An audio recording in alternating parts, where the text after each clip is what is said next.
তোর পারফরমেন্স দেখে দেবো কয় টাকা দেওয়া যায়। বলছি কি পারফরমেন্স মানে বুঝলাম না আমি ব্যাপারটা কি।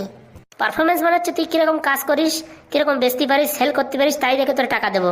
ও নিয়ে তুমি টেনশন করে না, তুমি যেখানে ঝালমুড়ি বিক্রি করবা আমি সেখানে আমলকি চিপকাই দেবো, দেখো। তাহলে তো ভালো হয়, যদি ভালো বেচাকেনা করিস তো ভালো টাকা দেবো। আজকে ভালো টাকা পয়সা দাও না দাও, বিকেলে কিন্তু একটা ডেইলি বাংলা মাল দিতে হবে, এটা আমার হচ্ছে তোমার কাছে রিকোয়েস্ট। ও নিয়ে তুমি চিন্তা করো না, বিকেলের ভিতর সব মাল ছাপা করে দেবো। সব মাল বেচে দিতে পারি তারই তোরে দেবানি একটা বাংলা, ঠিক আছে? মনে থাকে যেন, বাংলা না দিলে কিন্তু আমি কাজ করবো না। চল চল, কথা না বলে চল, বেলা হয়ে যাচ্ছে, তাড়াতাড়ি চল। সকালেতে সন্ধ্যা অব্দি কাজ করে কিছু পাই আর না পাই, একটা বাংলা যেন পাই। ওরে পাবিনি রে পাবিনি, টেনশন নিস নে। এই ঝালমুড়ি হবে, ঝালমুড়ি ভালো ভালো ঝালমুড়ি হবে। এ আমলকি হবে, ভালো ভালো আমলকি হবে, কাঁচা কাঁচা আমলকি, একদম পুরো টাটকা আমলকি। মাত্র 10 টাকা, 10 টাকা ঝালমুড়ি, 10 টাকা। এ ভালো ভালো আমলকি হবে, আমলকি খেলে গ্যাসের ব্যথা, অম্বল সবকিছু ভালো হয়ে যাবে, মাত্র 5 টাকা, 5 টাকা প্যাক।